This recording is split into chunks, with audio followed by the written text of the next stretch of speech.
What's on, ladies and gentlemen? My name's Ross, I like games, and today I'm going to start a new tradition with you lovely ladies and gentlemen, and I'm probably going to cause a few arguments as well. It is time for the first annual One Piece TCG Awards. I've been doing this for the Pokemon trading card game on my other channel, PTCG Radio, since 2017. Now, I didn't do one last year because the game launched in December and it seemed kind of weird, and I hadn't had enough time, and so I'm cheating a little bit. Generally, and starting next year, it's going to be really strictly things released in this calendar year. Now, I'm going to do everything up to this point, which I know includes some stuff released in December of last year, but that's okay. So we're talking everything up to and including OPO5, and every starter deck up to and including starter deck 10. And I've come up with a bunch of categories which make sense to me. I'll probably end up adding a couple every year until it gets massively bloated, but for now, I've kept it to a nice, crisp 14 categories. And of course, if you've got any you want me to add, let me know in the comment section, and maybe I'll just answer them in the comments this year, and next year add it to the video proper. And of course, give all of your opinions on all of these categories in the comment section. Just remember the usual rule: you need to be nice and you need to be polite. Don't tell me I'm stupid.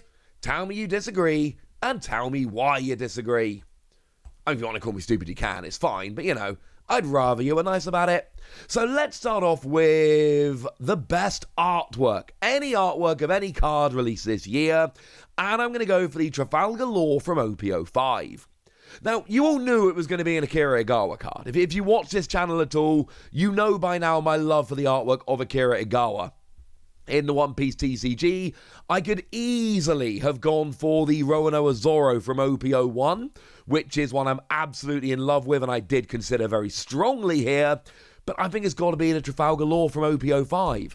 It's too gosh darn good, and it's hard to really explain why I like the art so much. Art is inherently subjective. I just think this is amazing. Yes, there was a manga version of this same law. Don't care, that's not my favourite. The Akira Igawa alternate art totally is. As always, if you want to give me your favourite artwork, let me know in the comment section. Now, just a couple fun ones. Most deserving ban, Moby Dick. Of any card that deserved to be banned, and we had a bunch banned this year and restricted, and then we kind of ended up with two, but the most deserving ban is Moby Dick. Ever since I took another good long look at that card when they took almost everything else off the banned and restricted list, this card just looks absurd to me. It boosts all of your Whitebeard pirates by 2,000 power. That's absurd. And of course, it also includes your leader if your leader's Edward Newgate. Just ridiculous. That card is just broken and is fairly easily searched out, and you only need one because then it stays in play. And everything about this card, I just look at it and I'm like, thank goodness that's banned. And therefore, the least deserving ban has to go for Kabaji, because it's literally the only other banned card. Although I'm telling you this, right? I know Kabaji got banned because it's apparently going to make Nami too good. And look, maybe you've tested this more than I have and found a different answer. And I know it's draw 2 trash 1 if you've got Moji in play. And I know there are ways to reuse it so you can keep playing it. Still doesn't seem to me like it makes Nami that good.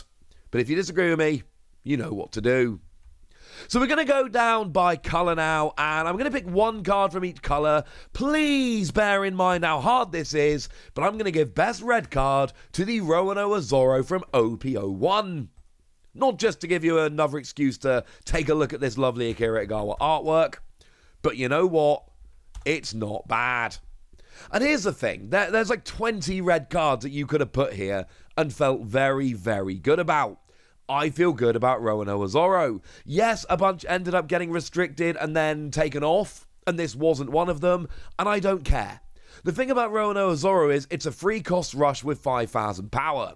5,000 power is the minimum you generally need to attack into the leader, bearing in mind most leaders have 5,000 power and the tie goes to the attacker. But it's not just that, it's the fact that it's Straw Hat's Pirates, or Straw Hat Crew, which have a bunch of support, and Supernova, which have a bunch of support at the moment. It can be played down nice and easily. with, for instance, the Trafalgar Law that sees a huge amount of play. It's a character of a cost of 3 or less after returning a character to your hand that you get to play. Oh look, it's 3 or less. The support and the other cards around, plus it's a very efficient rush attacker. That's why I'm giving it to Zoro. Best blue card, I'm going very different here. I'm going for Kaya. And part of the reason for this is I look at a lot of deck lists. I follow the format very, very closely because I cast the game and make content, etc. So I'm looking at deck lists all the time. And the amount of blue decks that have a full playset of Kaya is absurd. And you kind of get it. It's a 1-cost card that lets you draw 2 trash 2, great for cycling cards, and it's got counter plus 2000, so this is one of those cards you are going to get value every single game. Even something like Rush Zoro, you might not have enough Dawn, you might have other cards you need to play instead, etc. Kaya is going to give you value every single game, and good value. Counter plus 2000 is great, draw 2 trash 2 is great. Whether it's a milling deck, an attacking deck, whatever, Kaya always seems to pop up as a playset. I do feel probably about all of them, this might be the one I feel the best about. Now, in terms of yellow, I'm giving it to the Super Rare Big Mum. And again, you guys are probably thinking of a dozen yellow cards that you could pop here instead, and I would probably agree with a lot of them. Some of you are going to go Wassy, Wassy, Wassy, surely the secret rare Charlotte Katakuri. And some of you are going to be going, hang on a second, Wassy. What about the Sanji that's a really good blocker that you can play as a trigger? It's hard to argue with any of those. But I'm going for big, and there's a whole bunch of it, just 2 examples. I'm going for Big Mum because I don't think we have a card that gives as impactful a swing when it hits the board as the Charlotte Lin Lin from OPO3. Because it's a 10 cost, 12,000 power. Yes, it's very expensive, but 12,000 power is as big as any card gets. And on play, assuming your leader is Big Mum, which I know that's restrictive, I don't care, you get an extra life, and your opponent loses a life. So you get an extra life, which could be a good trigger because it's coming off the top of your deck, and your opponent gets to trash a life, so they don't even get card advantage from doing so. That is a swing which decides games. This was one of the easier ones for me, though I know some people will disagree. Now, for best green card, I don't know why I'm not going in colour order, I'm just not. Best green card, I'm cheating. It's the only one I'm cheating, but I am cheating. And if you really want me to break it down to one card, I'm giving it to the Phil Monkey D. Luffy from OPO2. But really, I'm giving it the combo of Monkey D. Luffy into Brook into Usopp. That, as far as I'm concerned, is the best green card we've had. And I know that that's cheating, and I don't care. Now, Luffy is a 7,000 power blocker, which incidentally for a blocker is very powerful. But when you play, you get to play a film or Straw Hat Crew character with a cost of 4 or less from your hand. And a lot of the time you'll go for Brook, which on play lets you play a Straw Hat or film character with a cost of 3 or less from your hand, which most of the time is going to end up being Usopp. And I've seen a bunch of games, a lot of games, where this works. And when you get the cascading of all 3, it is ridiculous. I know it's a combo and not a card, and I know we've got some really good green cards like the law I told you about earlier, but honestly, when I think green cards this year over the balance of the year, this is what I'm thinking about, this is what I'm going for, and I honestly feel kind of good about it. You know what to do if you disagree. Now, in terms of best purple card, I'm going for Blocker Queen, which would be super annoying if I was just restricting it to this year and leaving out the stuff from last December, but nah. Purple starter deck, Blocker Queen. This is one of the reasons why the purple starter deck is such a pain to get hold of. This card alone is now, one copy of this card over on TCG Player now commands more than the starter deck does at MSRP. That's kind of what we're talking about here. But the thing is, we've got a blocker, that's good, and Don -1, on play, draw 2, trash 1.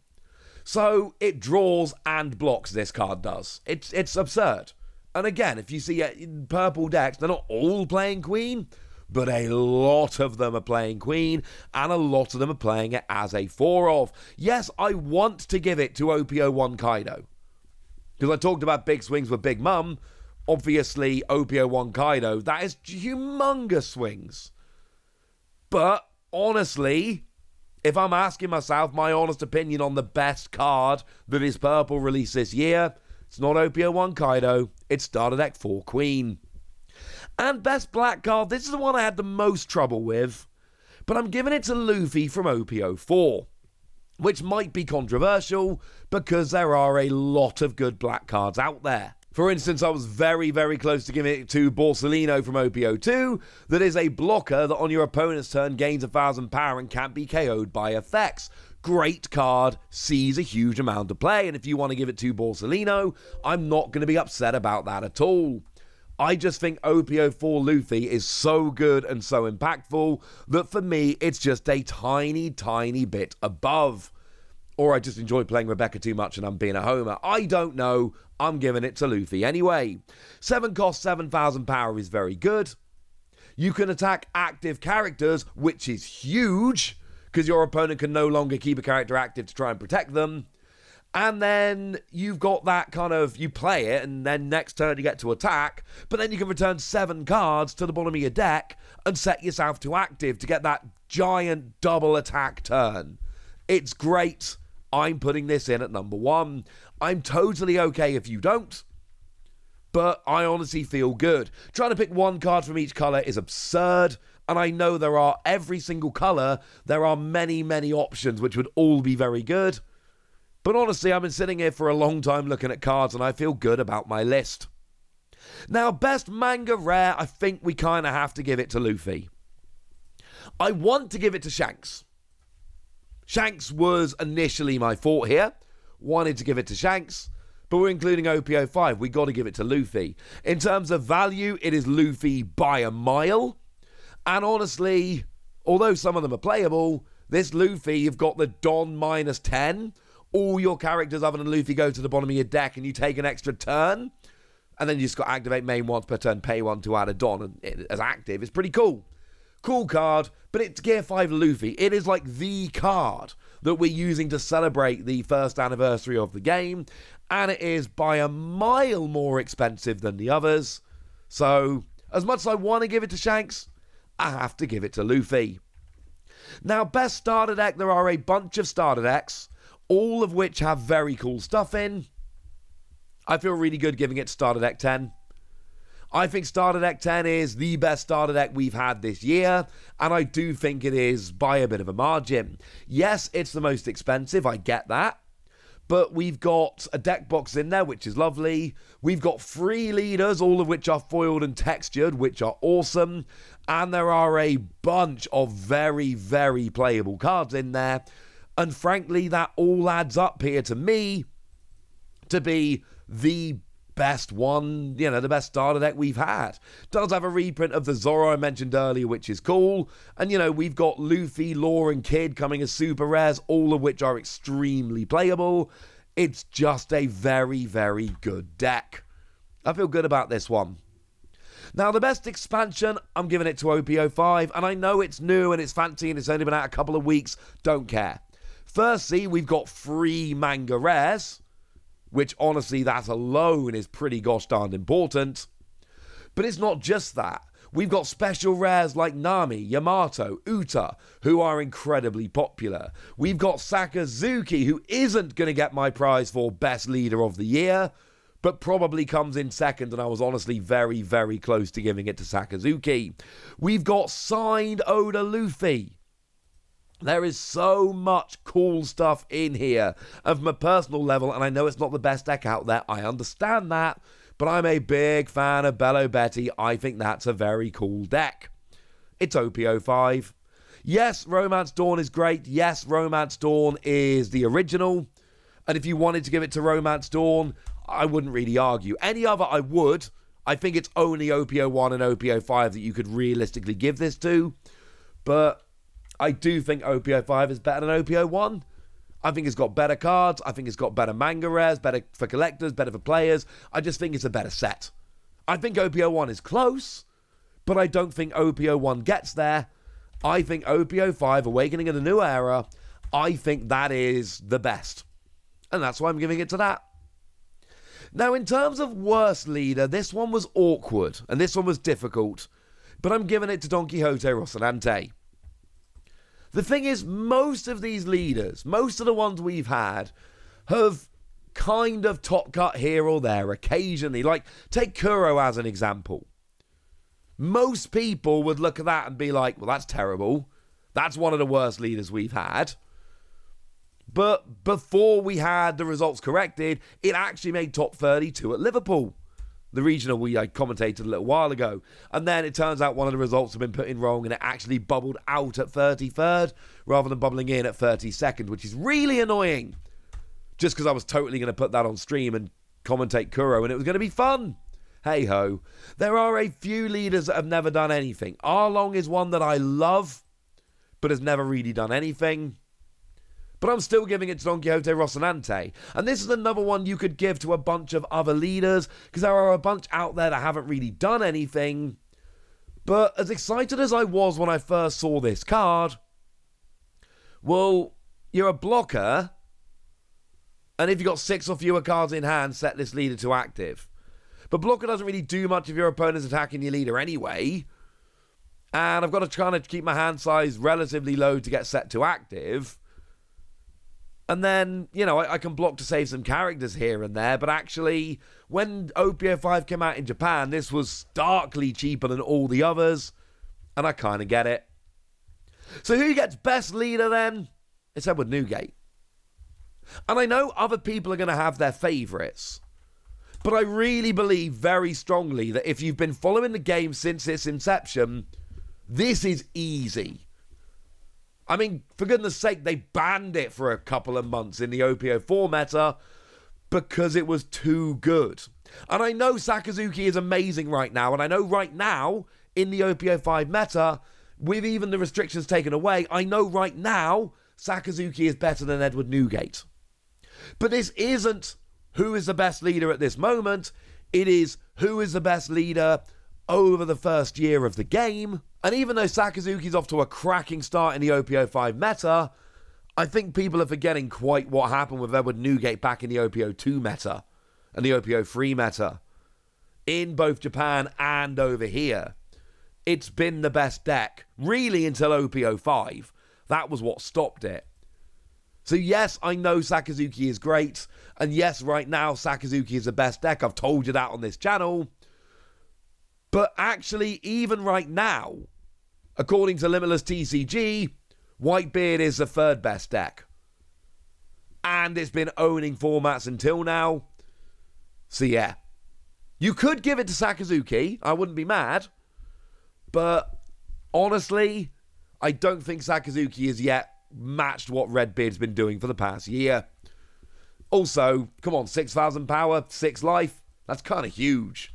Right, there we go. There's my awards. There's all the categories. And now it's over to you guys. What would you give the awards to? If you want to take all the categories and give your own full list in the comment section, that would be awesome. Just remember that you're going to disagree with some of these, but I still feel pretty confident none of them are out and out wrong. It's just you might have a different opinion on some of these than I do. There we go.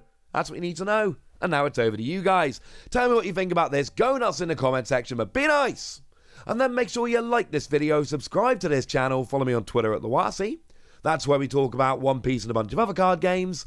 And please do consider checking out patreon.com/PTCG Radio, where you can support the channel, get some bonus podcasts and all kinds of fun things. But by far the most important thing as always, look after yourselves till next time, would ya?